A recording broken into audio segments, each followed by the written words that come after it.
Hi, everybody. This is Natalie over at the Henry County Public Library. And I'm Suzanne. Just want to thank everybody for being here today. We're going to talk about how to build community partnerships, where you can find those, why they're important, and how they can benefit your library today. We did give this presentation at the KPLA Spring Conference and had a pretty good turnout. So we're going to try and give you guys just as good of a presentation today. So thanks for being here. We don't have our video up, but we do have a couple of pictures of us here if you're interested in what we might actually look like. So like I said, I'm Natalie and Suzanne's here with me. Today, the goal of our session is to have you leave feeling ready to tackle the task of developing new community partnerships for your library. So our library is the Henry County Public Library. We are in a small, close-knit farming and industrial community. So there's a lot of farms out here, there's factories, and that is just about it. We don't have a whole lot more. In our town in particular, which is Eminence, Kentucky, we have a McDonald's, a Dairy Queen, a pizza place, and a Mexican restaurant. So that just kind of tells you how small we are. Our town is considered a bedroom community, so most of our residents drive to Louisville, Lexington, or Frankfort for work, and they don't come back until the evening. So I'm going to let Suzanne talk a little bit about how long she's been here at the library. So, Which has been a long time. Thanks for show my age in a minute. Yeah. But I've been at the library for 20 years, always as a youth services librarian, but the position has grown from part-time until full-time over the years. So I've seen a lot of change in our community and a lot of change in the way that the library is utilizing resources from outside our building to do our programs. I've been here about 6 years. When I started at the library, I was very new to the library world. So our previous director kind of took a chance on me, and I have, relied on her and a lot on Suzanne to kind of get me where I was. But a little bit more about our library. There is a picture on this slide, but our library was built and finished being built in February of 2020. So we had a brand new, beautiful library, and then COVID happened, and we had to shut down to the public. So that was pretty sad for us, and Suzanne and I essentially had to rethink, just like I'm sure many of you, our whole programming, everything. We got down to 4 staff members, and it was pretty stressful, and I'm sure this is the same story that a lot of you guys have as well. So today we're just going to talk about kind of how we morphed a lot of the programming that we were doing and expanded on some of the stuff we were already headed towards. So just so you guys are aware, we have a very small budget. Our budget is pennies compared to some other libraries. Suzanne and I have both sat through webinar sessions and conference sessions where everybody talks about these really big, wonderful programs that they do, and we get so excited, and then at the very end, someone always asks, what was your budget for this program? And they come off with something that's off the wall, that's more than my whole yearly programming budget, and we get so discouraged. So we just want to let you know that by building these community partnerships, this is exactly how we pull off some of our bigger programs without just draining our library budgets. So, and if anybody has any questions, Charlie already put it over there in the chat box, but please feel free to chime in. We're both here. We're going to try and answer your questions as they come in. So today what we plan to cover is who are your community partners, talking to your director and your board about how to kind of navigate some of the hardships you might face, the benefits of building those partnerships, how to find those partnerships in your community, communication, and then maintaining those partnerships in general, because that's kind of, the key factor to continuing to grow and build those community partners.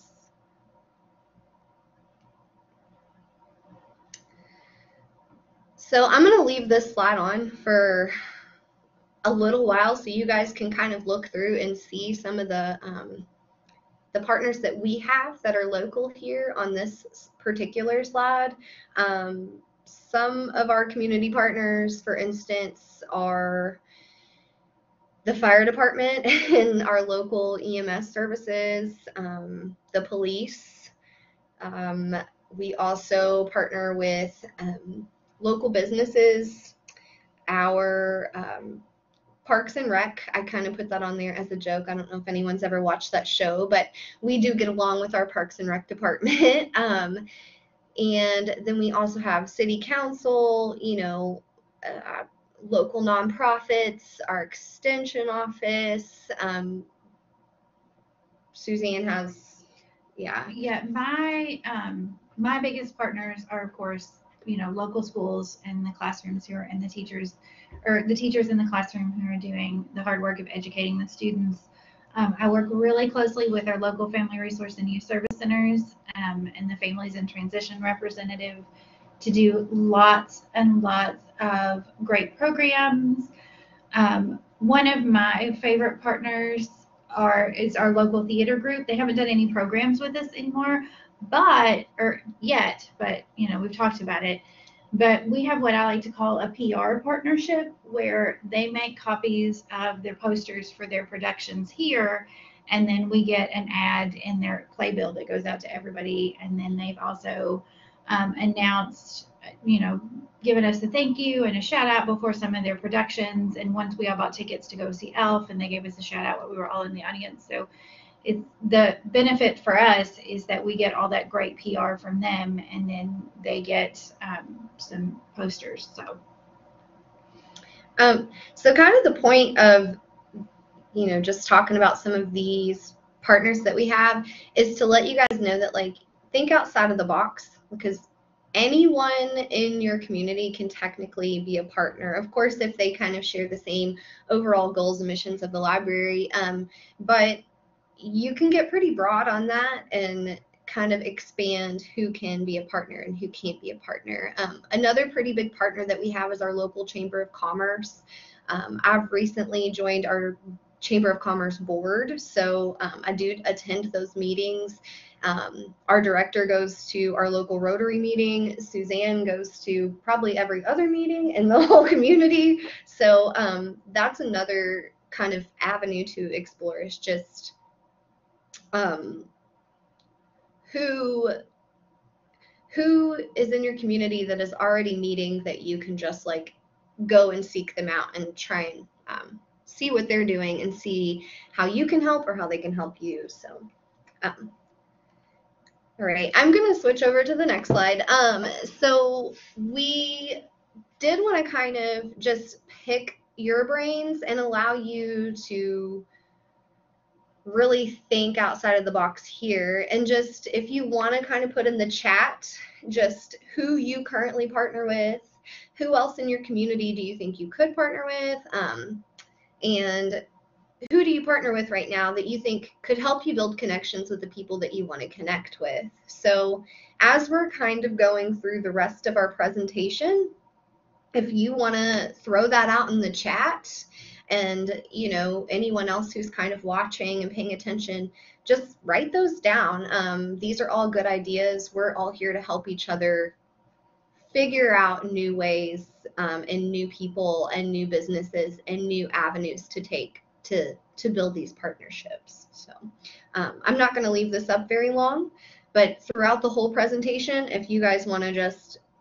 put in the chat like who you partner with, like I said, then you can kind of write those down, and we were probably going to write some of them down if we don't have them already. So all right, so the first thing here is kind of like getting the green light. Every director is different. Every library board is very different. We are very, very fortunate here at our library. Our director has a lot of faith in Suzanne and I. He came in and Suzanne and I were already kind of in full swing of what we do programming wise. So he did, see what we were doing when he already came in, and I think that that gave him a lot of faith in us. So I put getting the green light on this slide, and also just kind of another little side joke. If you haven't read Matthew McConaughey's autobiography, I put it's all right, because terrible jokes is my thing. But he reads the audiobook if you're interested. Anyhow, so your director, kind of first thing, that's always kind of the first person that we go to when we have a big idea, or, you know, we've already started to do a big idea, but we're kind of trying to get the permission to do it. So first and foremost, do your research. Like, if you get this big idea, sometimes it's easy to go off on a tangent and say, like, oh, I'm going to go do this crazy big thing. Do your research, kind of see who's done that, how they implemented, what they did, maybe, you know, the steps they took to get to where they got. Also, find your common goals with your director. I know some of you might not have as great of a relationship, so if you can find the common goals of your director and the common goals you have as a programmer or otherwise at your library, I know that a lot of you probably wear multiple hats.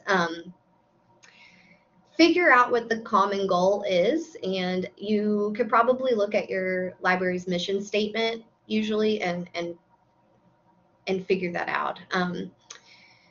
Before you go asking for anything big from your director, make sure you are completing all the tasks that are assigned to you, and then complete them well. Like, if your director asks you for something and you say, yes, I'll do that, and it's due in a week, and you don't get it back to them for 2 months, and then you go to them with a big idea, they're probably not going to have a lot of faith that you're going to get that done in time as well. So just make sure that, like, when your director's coming to you for other things, you are kind of getting those things done. And then lastly, use facts and data to support your cause.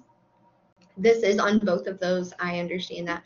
But the reason that I say that is, you know, a lot of times we get these big ideas because we all, I shouldn't say we all, but most of us as librarians have this passion for being a librarian, and so it comes from a very passionate, emotional place that you want to give back and help your community. But if you kind of like rein that in a little bit and then try and put those facts together as to why this is good for your community, it usually will help support your cause a lot better. So anything else on that? And then as far as like your library board, typically our director goes to our library board for us. We kind of go to our director and then he goes to the board to, you know, kind of fight for us or whatever it might be. Our board is also pretty great, so we can't complain a whole lot on our end over here. They also have a lot of faith in Suzanne and myself. Suzanne, like she said, she's been here for a while. She started when she was 2 years old. So, but our board does have a lot of faith in us. You know, they do attend our programming.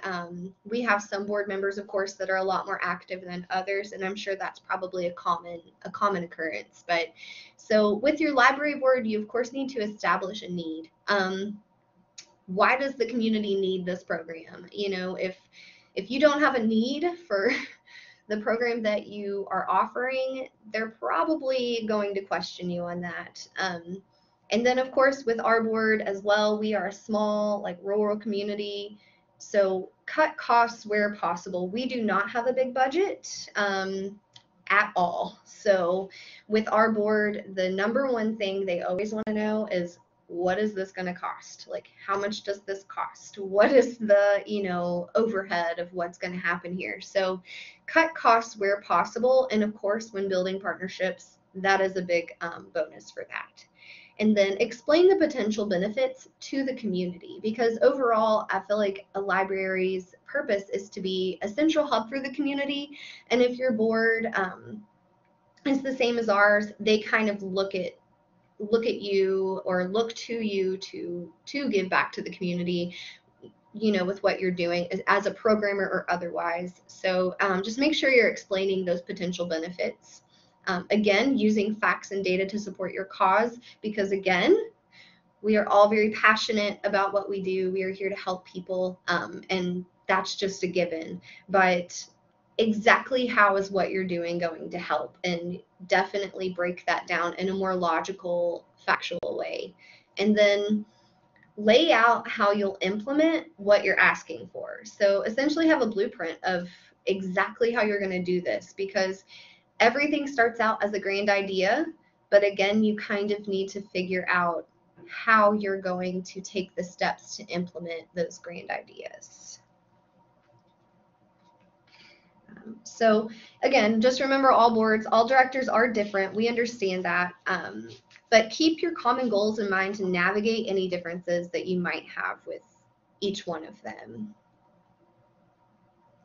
All right, so here are some of the benefits of having some community partnerships. I'm going to let Suzanne talk for a second. So of course, first and foremost, having all these community partnerships brings new people into the library and can increase your programming numbers, because when you're doing a program in partnership with your Family Resource Center, or in partnership with the health department or the animal shelter, then it's not just you saying to your regular patrons, come do this program.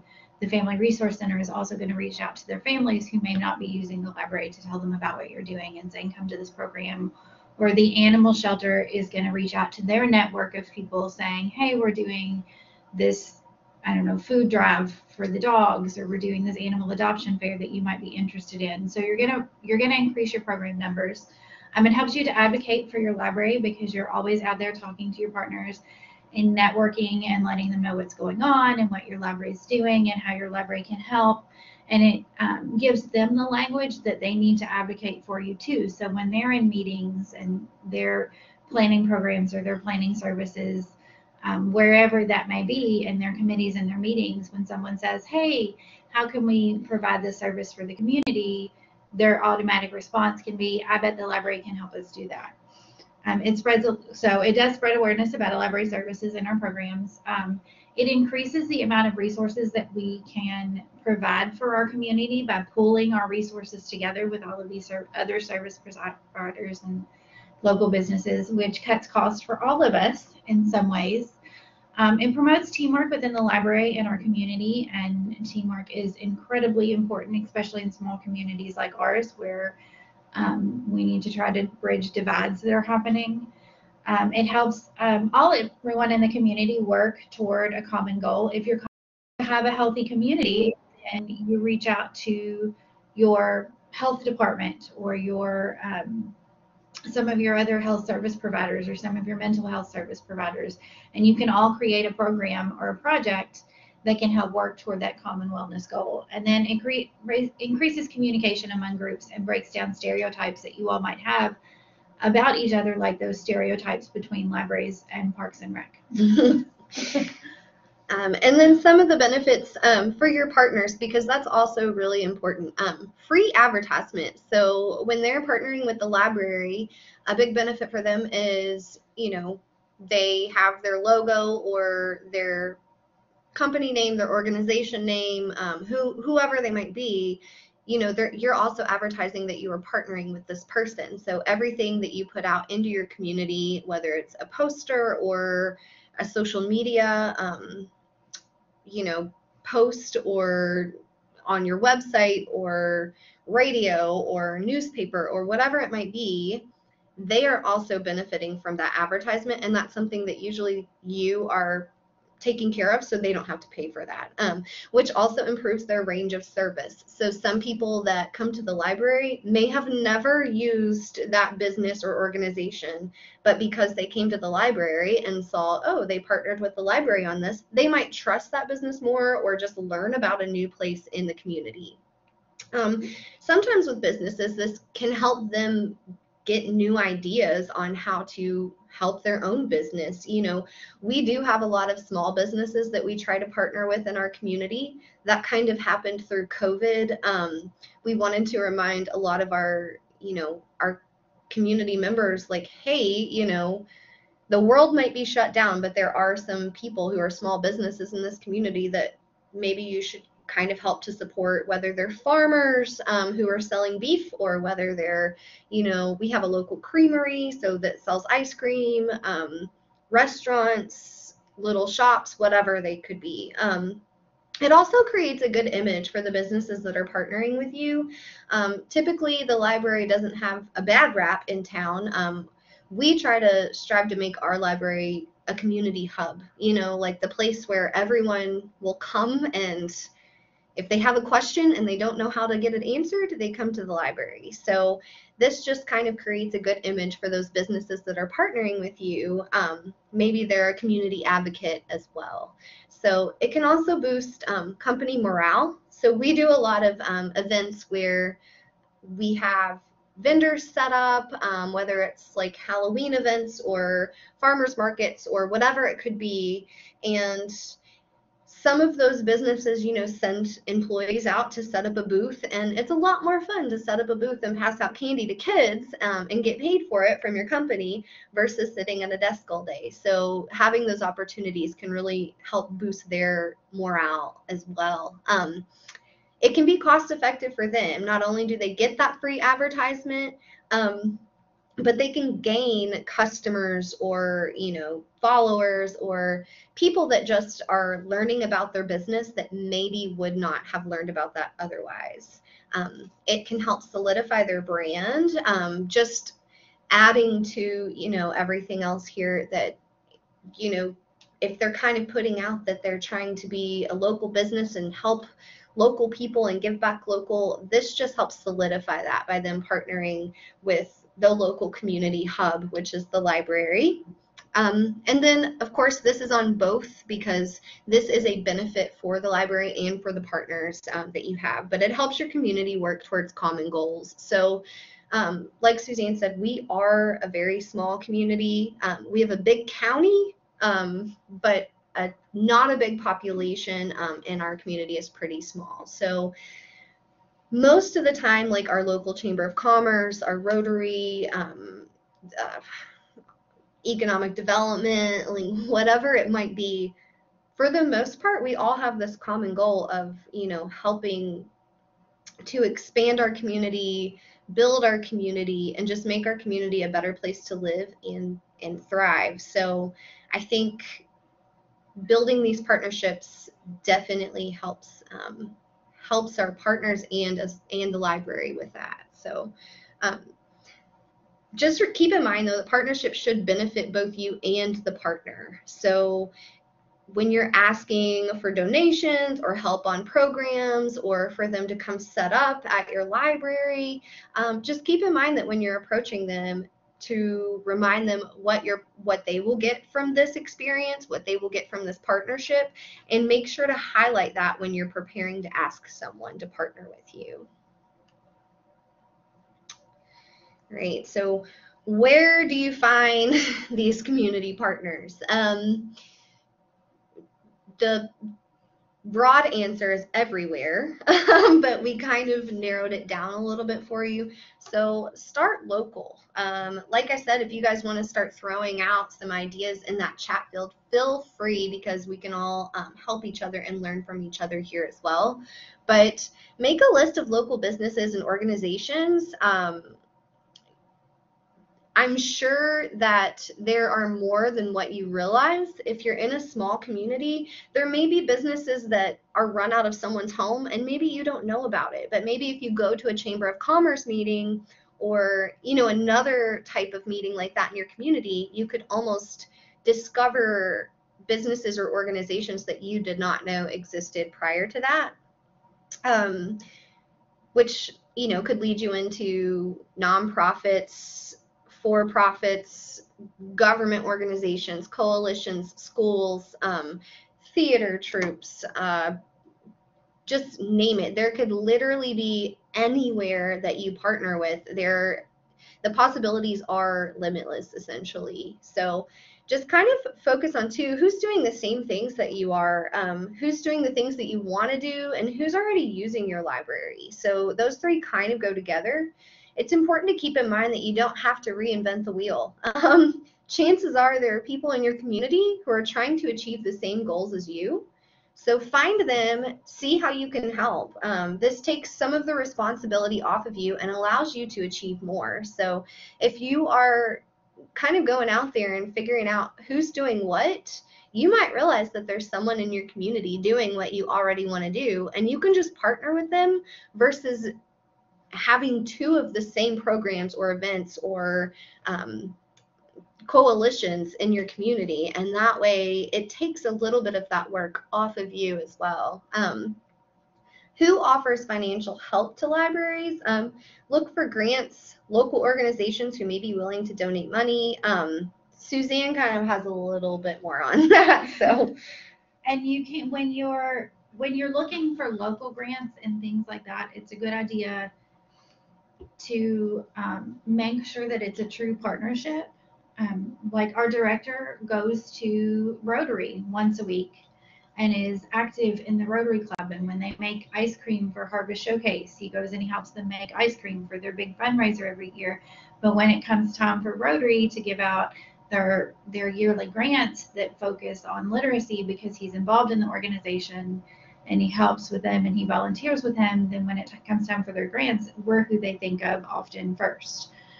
So they even paid for our opening collection of wonder books that we were going to have if we were able to open our doors to the public. It took them a while to have access to those wonder books. Also, don't just think in terms of grants and like, I need, $500 to pay for this program. Think in terms of, if I form a committee to have this program, how can we split the cost? We just hosted Family Latino Night for our community at the library, and it was a partnership between the library, our ELL educator at the school, our local Friskies, and a couple of other people, and we invited organizations that wanted to get the word out about what services they provide here, and we split the cost. Like, I provided the cookies, somebody else paid for the bounty, somebody else paid for the food, somebody else paid for the craft supplies, and we split the cost of that program. So having that committee of people working together can really, kind of alleviate some of the financial burden of some of the bigger, amazing things that you want to do. Also, just looking at who needs your help, because as libraries, we don't have big budgets typically, so we're all always kind of like looking for ways to expand our budget, to expand our reach, without having to put any money out. But there are people in your community that could use your help too, and by offering your help to some of these people, it might pay off in the long run and allow you to reach out to them for help in the future. So there may be people who need just the direction you are able to provide, and could be looking for someone like the library to help out. Even if it's just, hey, I saw that the library did this program, and you guys are trying to do this program now. Let me offer you some tips on how that worked for us, how that didn't work for us, that sort of thing. I see that Ashley put childcare facilities, and then we've also worked with local car dealerships and the History Museum. That's awesome. We actually do have a car dealership. It's like right in front of our library, and they are super generous about donations, coming to set up for programs and events. The owner of the dealership is a major library advocate, so that's a really great avenue for us as well. Childcare facilities, of course. Our bookmobile has just recently started visiting childcare facilities again. I think they're just now allowing them to do that. A history museum would be great. I'm pretty jealous of that. So we do have a historical society that we partner with, but I would love to have a history museum as well. So thank you for putting those ideas out there. But yeah, even when you're helping people, if they just need like a meeting room space, I don't know if your meeting room is accessible to local organizations or what your policy is on your meeting room. That might be something you want to look over after this webinar. Our meeting room is open to the public. The only time that it is not is during June and July, of course, for our summer learning program. We call it summer learning here at our library. And there are some restrictions when it comes to our meeting room as well. But I've worked on some of those restrictions with our board, and they have loosened up a little bit with some of that. But the last one on this list, network. Networking never stops. So always be looking for new people who can partner with you and your library, and think outside of the box, like I've said, for the possibilities that are available. A private donor may want to help buy books for the library and just doesn't know who to reach out to or how to do that. Making local connections with everyone will help you find those people, and it will help those people to find you as well. So once you have found partners, communication is kind of the next step. As most of us know, communication is key for most relationships, whether they are business relationships, friendships, family, romantic, whatever it might be. Communication is a number one key factor for keeping things positive, open, and clear. So once you've found your partners, make sure you are very clear about your needs, wants, goals, and expectations before approaching a new partner. This will help determine if the partnership is right for you both. They just started mowing right outside of the office that we are in, so I'm going to talk a little louder, but I promise I'm not yelling at you. So this has kind of like come back to bite me before, someone approaches me and says they want to partner with something, and I get really excited. So just make sure that those needs, those wants, those goals, and those expectations are kind of in the same realm before you agree to certain partnerships. It's always good to just kind of sit down and have a meeting, whether it's face-to-face or Zoom or on the phone. Sometimes email can be tricky because there can be some miscommunication. And I always just encourage everyone that I talk to, like, hey, stop by the library and meet me, and we can look at the space, or we can talk about the program, and it helps you like get face to face with that person as well. Thank you, Charlie, for letting me know. So also on here, you get more with sugar than you do with salt. I don't know if any of you have ever heard this expression.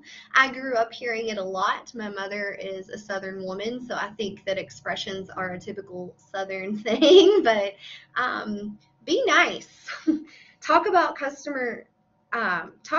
talk about like how you can help them. Talk about how you can benefit them, like we've talked about before. Customer service definitely plays a part right here. So I have a whole other persona at the library that everyone talks about, and they call her Penny. They don't even call her Natalie, and it's because I just put on this whole customer service personality. I know that most librarians are pretty introverted, so I am kind of the exception to that rule. I'm an introvert extrovert. I don't know if you've ever taken your personality test, but that is what mine is. And so I am an introvert. I do love to read in my quiet time, but I also love social interaction, and I'm really good at customer service. That's kind of something that I've always excelled at. There are webinars that you can look at for customer service, and just kind of talking to people and building those connections and networking. And if that's something you struggle with, just try and expand that skill for yourself. So follow up and follow through. Make sure to follow up with email or some other form of written communication. It takes the guesswork out of everything and makes it easy to reference and follow through. If you say you're going to do something, do it. Especially in writing, and I always kind of tell people, make sure that I'm writing this down, or that you email this to me. After I talk to someone face to face, I'll typically send them an email just to like recap the conversation, that sort of thing. But always make sure that you're following through with anything that you say that you're going to do. Establish procedures and ground rules. Be clear with your partners about what you can and cannot do. In the library world, we have to be careful about who we partner with, as most of you know. we are in a small community and it could ruffle feathers if we choose one business or community personality over another. This is an election year, of course, so that is even more important this year. So be aware of this. Come up with a procedure you would like to follow when building partnerships and your ground rules for building those partnerships. For example, we had a program a couple of weeks ago, and we call it our Spring Shindig. We partner with our Chamber of Commerce, and since it is an election year, we have several political people that had asked if they could set up booths at this particular event, and we said no. We made sure that like none of them were able to set up. We did tell them they were welcome to come to the event and introduce themselves to people, of course. However, we were just not allowing any political booths. Typically that's a pretty big one. You can really get yourself into some hot water if you're like have a bunch of one party and not another party or what have you. Like I said, we're also a small community, so there are some local business owners who are pretty outspoken about some of the things that they believe in, and they really put that out there.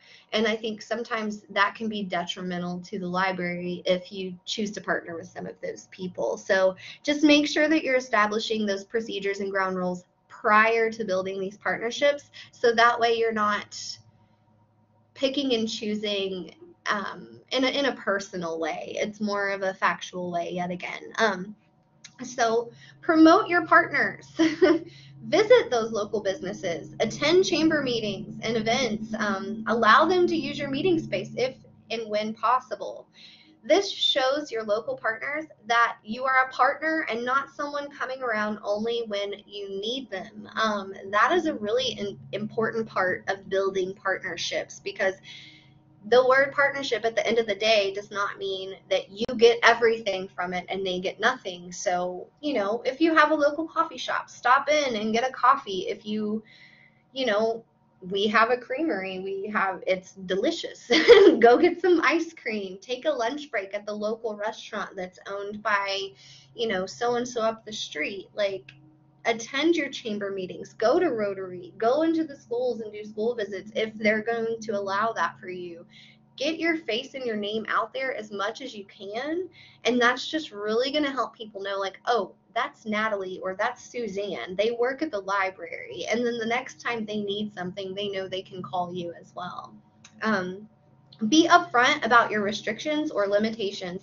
That kind of goes in with your ground rules and procedures. So just remember, if you have any restrictions or limitations, this just allows everyone to have a clear idea of what you will and will not be doing, or what you can or cannot be doing when starting your partnerships. And then, of course, always keep it professional. When you live in a small community, it is not unheard of for people to gossip when you are in networking situations. Always refrain from any sort of negative behavior, being rude, gossiping, that sort of thing. This will set people at ease when partnering with you in the future, because no one wants to partner if it becomes a dramatic situation or if they walk away with a negative experience. So just overall, that thing we all learned in kindergarten, treat others the way that you want to be treated. So if you're gossiping whenever you're at the chamber meeting or whatever it might be, they might think, oh, she gossiped here, that might be what she does when she leaves here too. So just keep in mind that keeping it professional at all times, even when you feel like you're not necessarily in a professional atmosphere, is very important. So, all right. Now that you've found your partnerships, maintain your partnerships. So, number one, don't bleed the cow dry. I know that I have all these things in here. Like I said, it's like, I guess this maybe a Southern thing or just I don't know. But if you ask someone for a donation, maybe hold off on asking them the next time you need something. Maybe offer them something before asking for something else again. Be careful who your friends group is asking also, your friends of the library group. Some people may not make the distinction between you and them. So recently, Suzanne and I do a winter reading program, and our friends group went around for a different event, a community event they were setting up for, and asked for gift certificates from local businesses. And they didn't really ask us. So when it came time for Suzanne and I to kind of go around and try and find some prizes for this winter reading program, our friends group had already hit up every local business. So we ended up kind of just having to improvise and do something different, which is fine. But at the same time, just be aware that some people in your community may not make the distinction that that's the friends of the library group and you are the library. So keep that in mind. Honor your relationships. So toot those businesses, organizations, like toot their horn whenever you are able to. Keep the same goals after the partnership is over, or you're just not partnering with them at the moment. Don't talk poorly about those partners. And just keep in mind, especially if you're in a small community, everyone that you talk to, there's probably 5 people in the general vicinity that are hearing you. So make sure that you are being really positive whenever possible. So keep networking.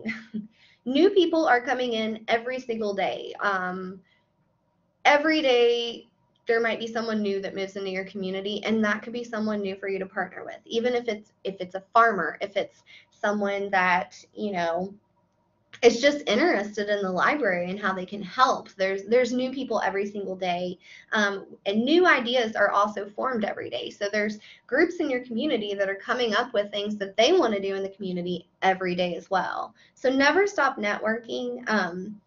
You may meet new people or reconnect with someone who is now trying to do something new. So just because so-and-so and you were not on the same mission once upon a time, you might be kind of on the same page now. So just keep talking to everyone, and then maintain contact.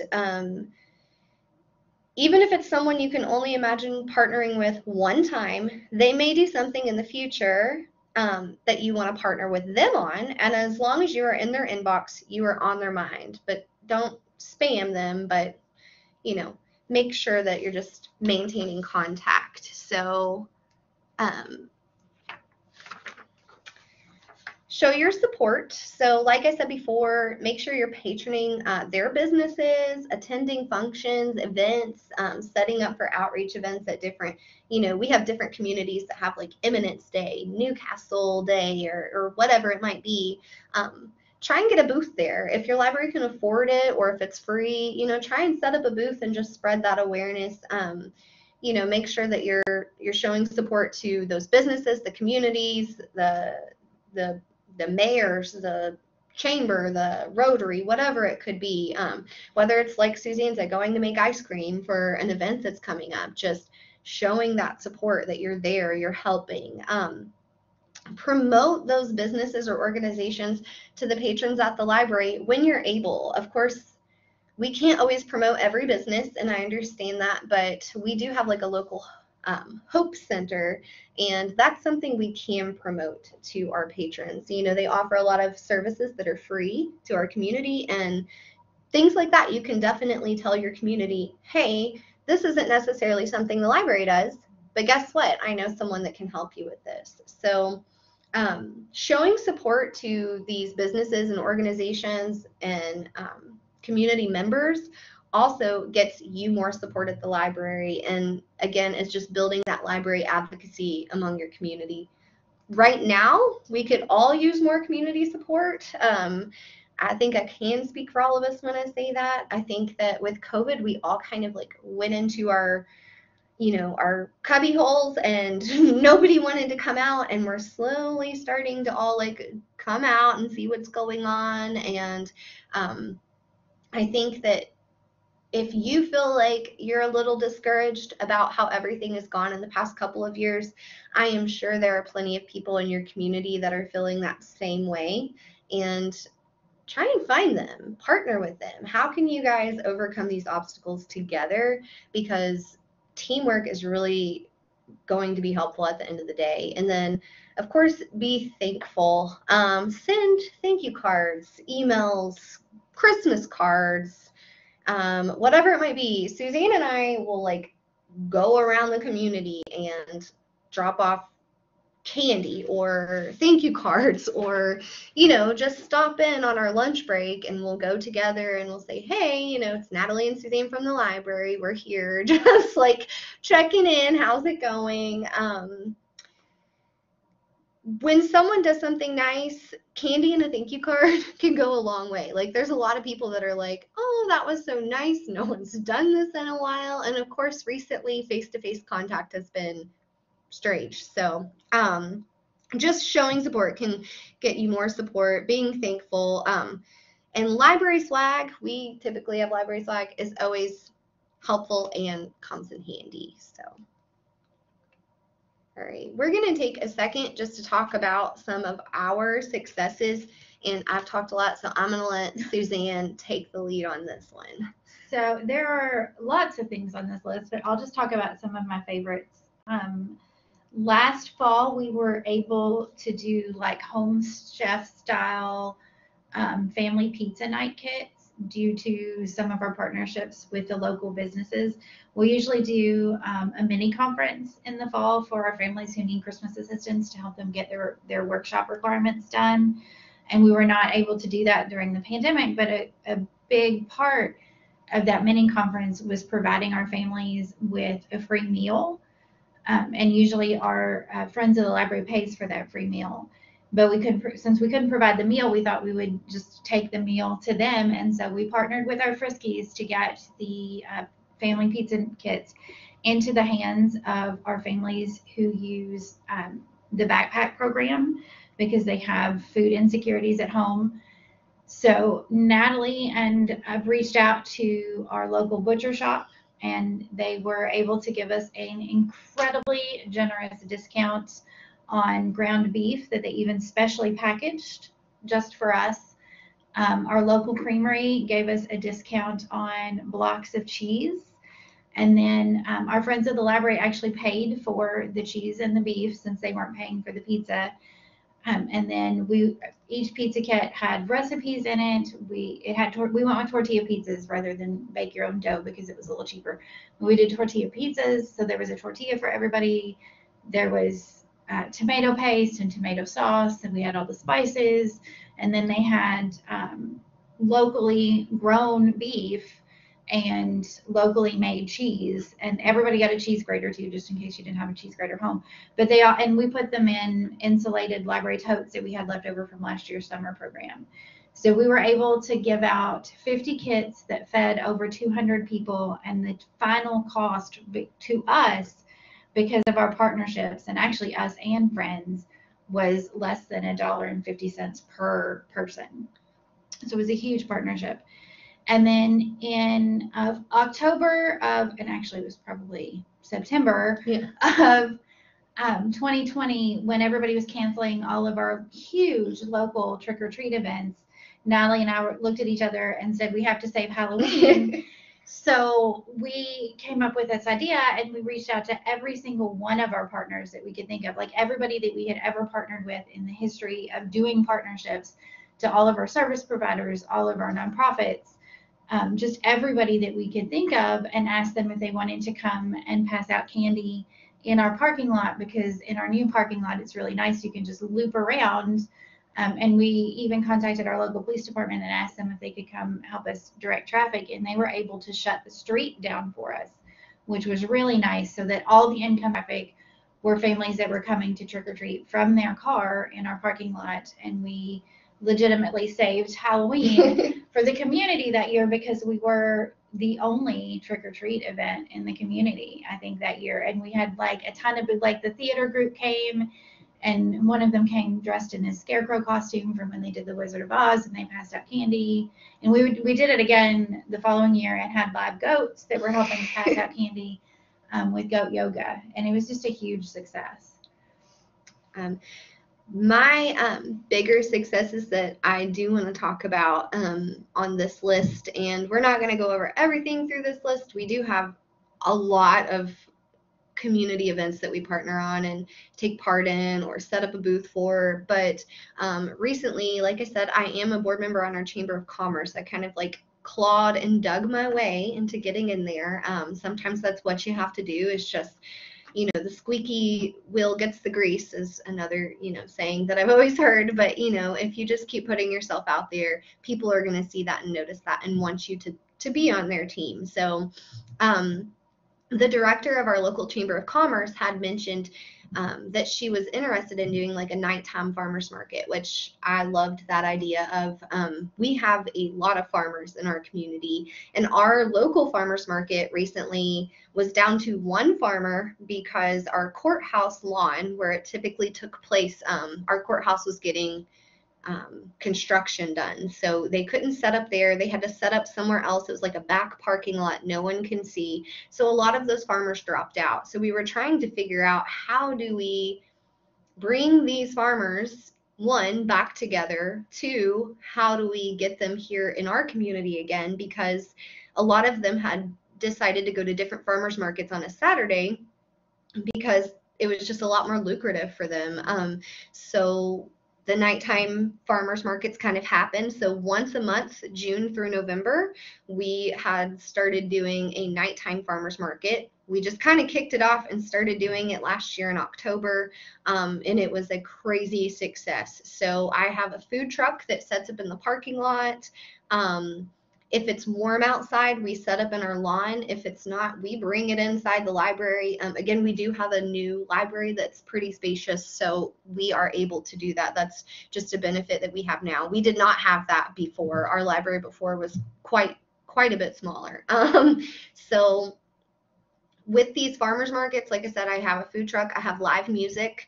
The chamber partners with me on this. My overhead for the nighttime farmers market is nothing. It's my time, you know, for planning the event and for gathering my vendors, for booking a food truck.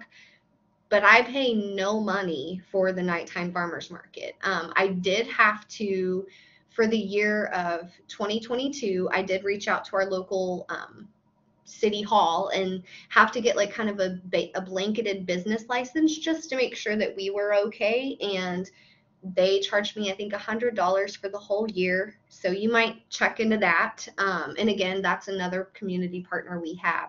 But for the whole year, June through November, our cost is $100 for June, July, August, September, October, 6 programs. And I think in our October market, we had around 250 people here.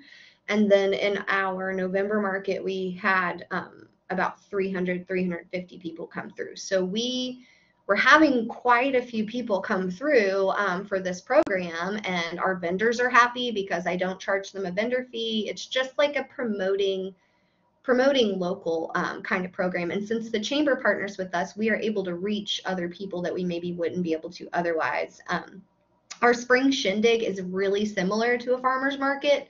So we have food trucks, live music, and then vendors set up, of course. So we had our second annual spring Shindig a couple of weekends ago, and we had 2 food trucks. I had a musician in the early part of the day, and then our local historical society gave a presentation on a historic building that sits kind of back on our property. We don't own it, but you can see it from our property. So they gave a presentation, and then I had more live music to finish off the afternoon. We had 32 vendors come to set up. And again, our vendors take care of everything. They bring their tables, their tents, they set everything up. All I have to tell them is where to go. And we had probably 450 to 500 people in for that spring Shindig. It was kind of incredible. This was our second one, and we probably doubled not only our vendors, but the amount of people that came. This is also an event that we partner with our local Chamber of Commerce on. These events alone, not only do they help to stimulate our local economy, they keep people in our community on a Friday night or a Saturday. They're helping to promote local businesses. They're helping to bring people to the library that wouldn't otherwise be at the library. There are so many benefits to just these programs. I did have to go to my director and to my board.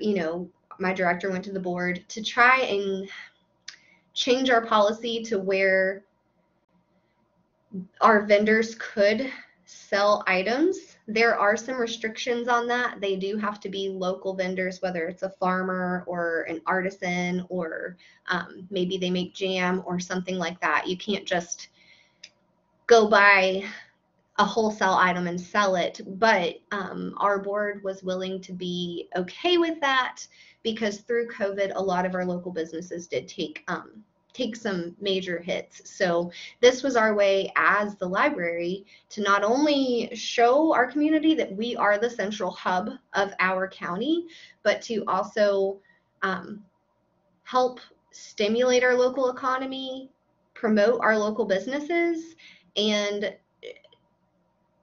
give back to our community, essentially. So yeah, do you have anything to add to that?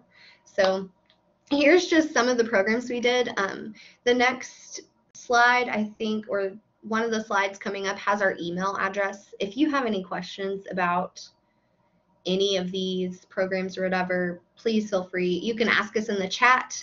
If you're confused about any of these, you can send us an email, whatever it might be. You can call the library. We might screen your phone call. I'm sure you guys know how that goes. But just let them know that you're from another library and you want to talk to Natalie or Suzanne. So, all right. So any questions after all of that, or comments, or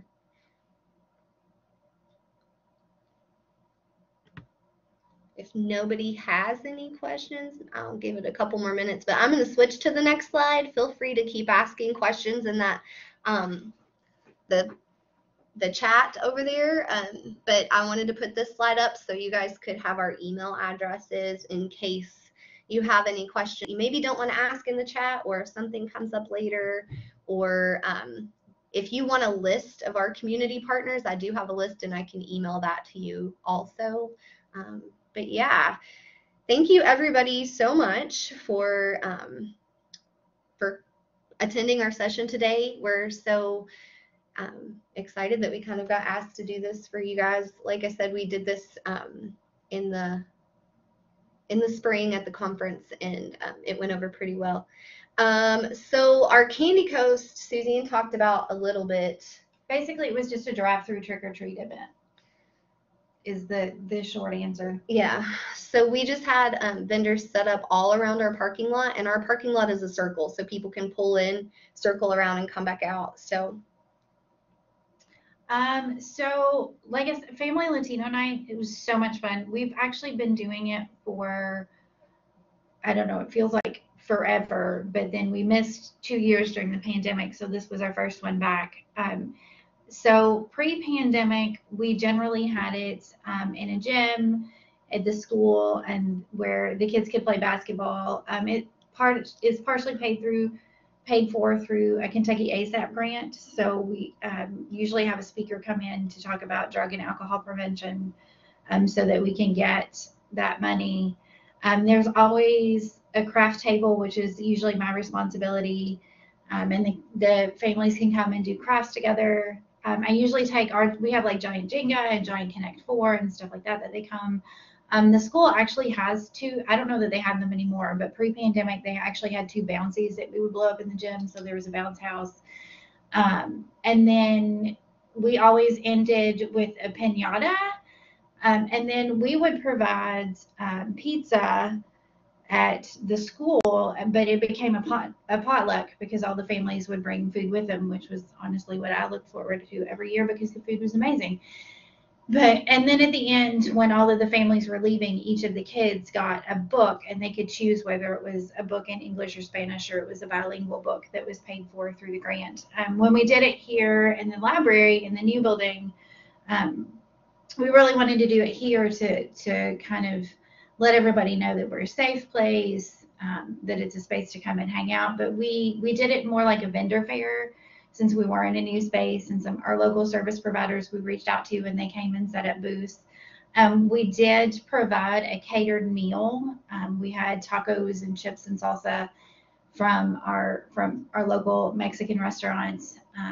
What else and we still had the craft table. We had an inflatable giant twister. We had our giant games. And everybody just kind of hung out and they got information about the library. We did have a representative from the local school system come, and they could go ahead and register for the next school year. And there was someone here with them who spoke Spanish, so that there was, they could, be more comfortable registering for school and get that all done while they were here, which was hugely successful for the school, they said. What else? And the bookmobile. We were actually closed because it was Friday night, so the library's closed. So since they didn't have access to the library, the bookmobile stayed, and we opened up the bookmobile, and they could all get library cards. And we didn't have a piñata, so we made like gift bags that look like piñatas, so they got to take piñatas home with them, because we couldn't figure out how to hang one outside. Maybe when the trees get a little bigger. Thank you for the questions. Yeah. Thanks for being here, you guys. Any more questions?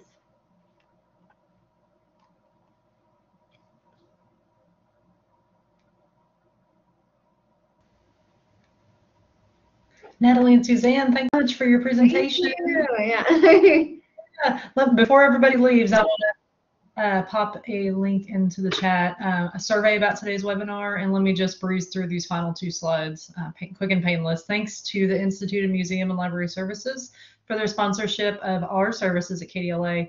And if you have questions, follow-up questions about our CE services, certification, anything along those lines, please do not hesitate to ever reach out to us at the kdla.certification email. And a couple of real quick reminders. This webinar was recorded, and so it'll be available in our online learning portal within a week. And let's see, I stuck the survey in the chat. Please take that, just 4 quick questions. The PDF of today's slides is still available in Blackboard Learn, so you should be able to pop in there and grab that. It will not be available once I close the course, so go ahead and grab those now if you'd like to have them. And if you're attending live, you'll be getting a certificate of attendance for being here with us, and that will be available in your learner dashboard within 1 week. So that is all, and I haven't seen any more questions come in. So again, Natalie and Suzanne, thank you so much for your time and doing this presentation for us. It was awesome. Y'all are pros and doing such great work there in Henry County. They really are lucky. So great job. Thank you. Yeah, thanks so much. Yep, and thank you to all of our attendees. Whenever you're ready to exit, just close out the tab or the window that you have open. Everybody have a great afternoon.